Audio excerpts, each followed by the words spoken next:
Welcome to the newest episode of Beyond the Fame with Jason Fraley. I'm your host, Jason Fraley, picking the brains of the top filmmakers, musicians, and artists of our time. Grammy-nominated country music star Mickey Guyton hosts the annual Capitol 4th concert on PBS this weekend for the 4th of July. I spoke to Guyton about the star-studded lineup, as well as her own rise to country music fame with songs like Black Like Me and What Are You Gonna Tell Her?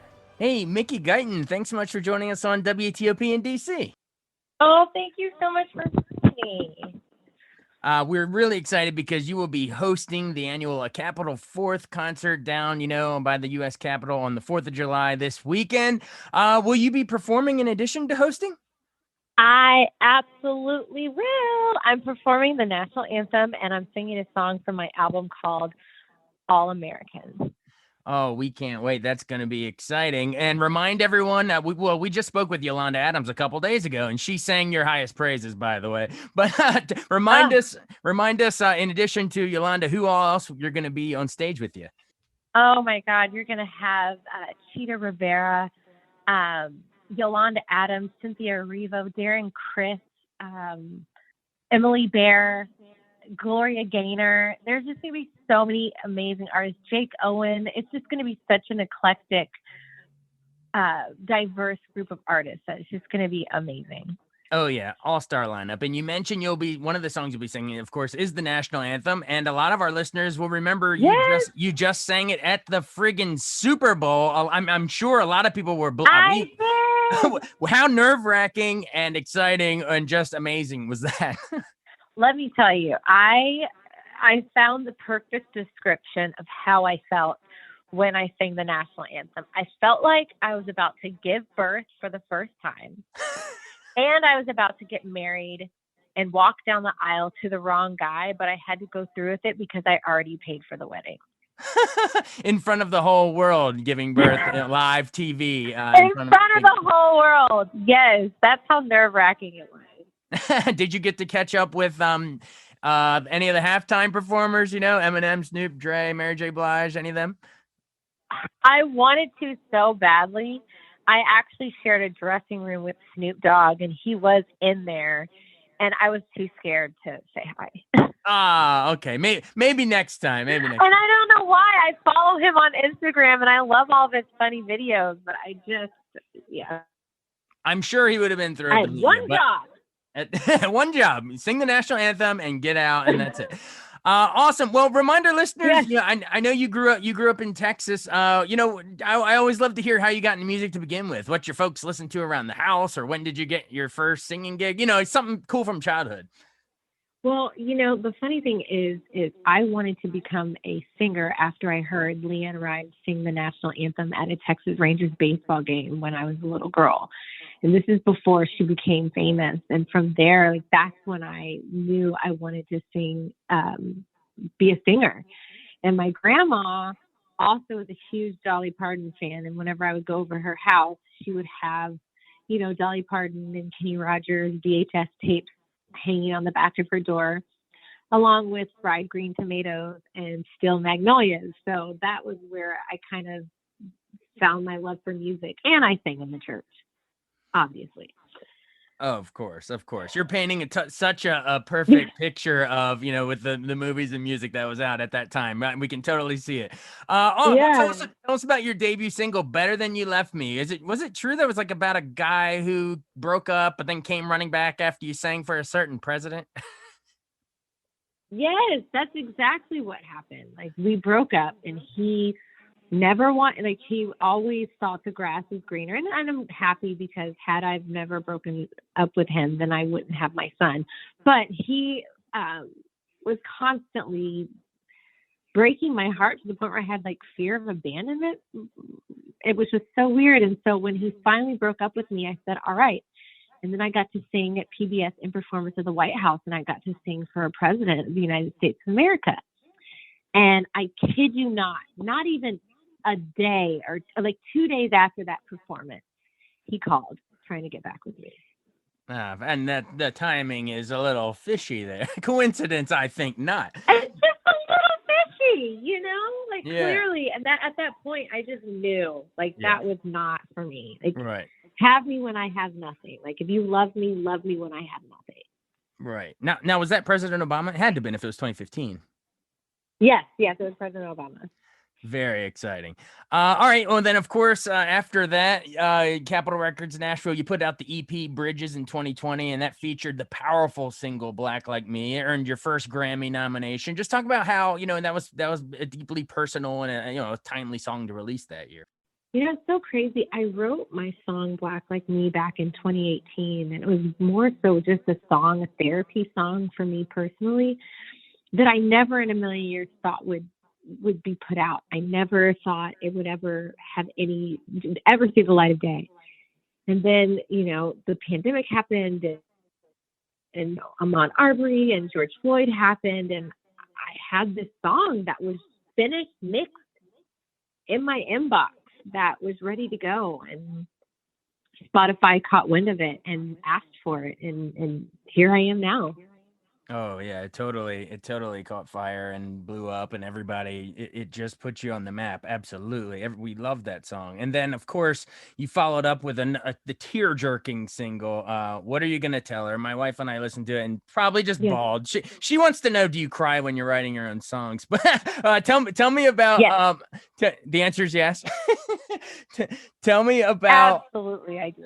You do? All right, great. I'm sure we figured you did, because it's impossible not to with a song like "What Are You Gonna Tell Her?" Tell us about how that was inspired. It was like you met a fellow young woman that moved to Nashville and asking advice, and you're like, what do I even say? That's exactly what happened. I had this beautiful Filipina girl that has a stunning voice, and she got accepted into Belmont, I believe, and she asked me what she had to look forward to. And I was like, man, that was a heavy question for me, because the struggle for women in country music and women, period, is really, really, really, really hard. Like the world that we're growing up in, as many opportunities that we have, like we clearly have a long way to go. And it made me sad. And then I wrote this song, and I remember sitting in the writing session with all women, and we were just sobbing our eyes out writing the song. Oh yeah, it's so powerful. All right, well, maybe time for one more down memory lane of the old songs before we bring it back around to All American. But real quick, I want to know about "Remember Her Name," because that was the title of the debut full length album. But the song itself was just a great kickoff, powerful track about just tell us about how it's sort of a look in the mirror, remember that fearless girl from your youth, and why did that come out of you? Why was that an important thing? Like, hey, I got to remember where I came from. Well, me getting to my career where I'm at, I literally had to fight. I've given up on myself. I've come back and believed in myself. I've given up on myself, and I've come back and believed in myself again. And I was actually inspired by Breonna Taylor, and I kept seeing people saying, "Say her name." And I was writing the song thinking about that. And as I was writing the song, it turned into a song about myself, about me not giving up on myself. And I wanted that to be a message for women out there. Like, no matter how hard it gets, remember that little girl that has no concept of what life does and what life is and the failures that can happen. And remember the fire that she had. Remember that girl that just felt like the world on the feet. Remember that girl, because she's still here. Absolutely. All right. Well, that brings us full circle then to, the July 4th concert, because you said in addition to national anthem, you'll be singing the new song, All American. Tell us about putting that song together. It was sort of trying to do it's like a unity anthem, bring people together, right? Yeah. I wrote that song in 2020, and I live in Nashville and Los Angeles. So I was quarantined in downtown Los Angeles pregnant. And I could see a lot of the protests and stuff like that out my window. I was just watching it happen, and very pregnant. And I remember just looking out and just seeing all the different diverse people out there. And I was like, wow, like that's what makes America so beautiful, is that we are so different, that we are from so many different walks of life, that we are a nation of immigrants, and we come from all over, and that's something to be celebrated, and that's beautiful. And I wanted to write something that would celebrate togetherness. Absolutely. I guess, final seconds. I've been a lifelong country music fan. You have too. I was born in '84, so yeah, we grew up around basically around the same time. But talk about We did. Yeah, so talk about how just in general the genre has grown and opened its arms, and I remember "We Shall Be Free" and all those songs, Garth Brooks and stuff, growing up, and Brad Paisley, etc. But I just feel like it's in a state today where it's so much more open and diverse and welcoming, and hopefully we charge ahead that way in the future. I have so much faith that is happening. It's been beautiful to watch the Nashville community. I feel like the Nashville community has always wanted to be more diverse, but when you don't exactly know where to go, you don't exactly know what to do. So you just continue your path that you know. And it just takes one person or two people to really start talking about that. And I think it's just caught on like wildfire.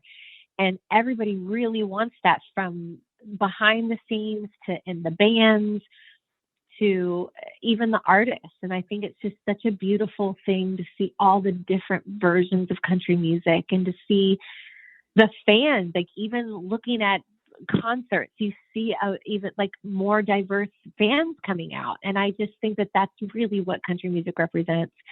And it's beautiful to see. I love it. I love it. Well, keep up the great work. My wife and I will be rooting hardcore for you. Keep it going. Again, everyone, Thank you. Check out Mickey Guyton, who's going to be hosting and performing at a Capitol 4th this 4th of July on PBS. Thanks again. Thanks so much for joining us on Beyond the Fame with Jason Fraley. Remember to hit the subscribe button and give us a 5-star rating if you like what you hear. We'll see you next time.